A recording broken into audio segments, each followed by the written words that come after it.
আযাব হবে কিনা। উত্তর হলো যে বাবা মারা যাওয়ার পরে যে সন্তান খারাপ কাজ করে তার দায়ভার সন্তানের উপরে বর্তাবে, বাবা মার উপরে বর্তাবে না।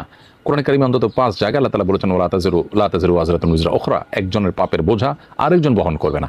এটা ইসলামের একটা মূলনীতি যে কারোর পাপের বোঝা আরেকজনের উপরে বহন করানো হয় না বা আরেকজনকে বহন করতে বাধ্য করা হয় না। তো এই জন্য আমাদের উচিত হবে এই ধরনের বিষয় আশয়ের ক্ষেত্রে বাবা মার উপরে দায় না চাপানো। সন্তান খারাপ কাজ করলে সমাজের মানুষ দেখা যায় বাবা মাকে গালিগালাজ করে, এটা উচিত না।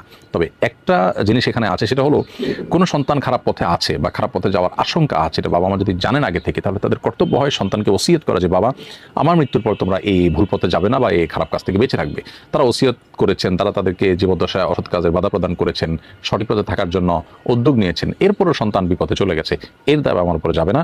কিন্তু বাবা মা জেনে শুনে যদি তাদেরকে ভুল পথ থেকে ফেরানোর কোনো চেষ্টা না করেন, কোনো উদ্যোগ না নেন, ওসিয়ত করে না যান, তাহলে সেক্ষেত্রে তার দায়ভার কিছু না কিছু হলেও তাদের উপর